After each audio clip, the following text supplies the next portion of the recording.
Pour cette séance, les bourses européennes sont orientées dans le vert. Les investisseurs restent optimistes et attendent l'intervention des dirigeants des grandes banques centrales qui vont s'exprimer après la clôture en Europe. Christine Lagarde prendra la parole à 18h30 et Jérôme Powell à 20h. De l'autre côté de l'Atlantique, les inscriptions hebdomadaires au chômage ont connu une légère baisse, passant à 217 000 comparé à 220 000 la semaine précédente, tandis que le nombre de personnes bénéficiant régulièrement d'allocations a augmenté, atteignant les 1,83 millions.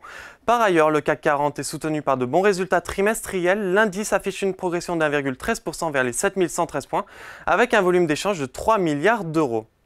Sur les valeurs en hausse, en première position, on retrouve Schneider Electric qui grimpe de 8,26%.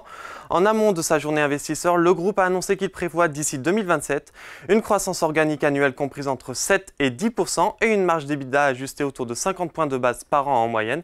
Sur la même période, juste derrière, on retrouve Worldline qui augmente de 5,65%, suivi de Legrand, Saint-Gobain et Veolia, tiré par une nette progression de ses résultats sur 9 mois. En territoire négatif, Airbus occupe la dernière place. Le titre ricoche sous le palier des 130 euros, revenant à 127,86 euros. ArcelorMittal est pénalisé par ses résultats du troisième trimestre qui sont jugés décevants. Sur cette période, les ventes ont reculé de 12,4% par rapport au troisième trimestre de l'année dernière, principalement en raison de la baisse du prix de vente moyen de l'acier. On passe maintenant sur le SBF 120 avec du nouveau sur le dossier Orpea. Le titre prend 43,73%. La Cour d'appel de Paris a validé aujourd'hui la décision de l'AMF autorisant la Caisse des dépôts et consignations à monter au capital du groupe sans lancer d'offre au public d'achat. Ensuite, Solution 30 bondit de 14,29%. Les investisseurs saluent les bons résultats trimestriels du groupe.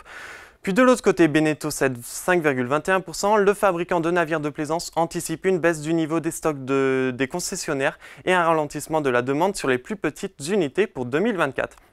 Et enfin, pour terminer, à la clôture parisienne, les indices US évoluent sans grande variation. Le Nasdaq réalise pour le moment sa 10e séance de hausse consécutive avec une progression de 0,13% et le Dow Jones, quant à lui, est à l'équilibre. Voilà, c'est tout pour ce soir, mais n'oubliez pas toute l'actualité économique et financière et sur Boursorama.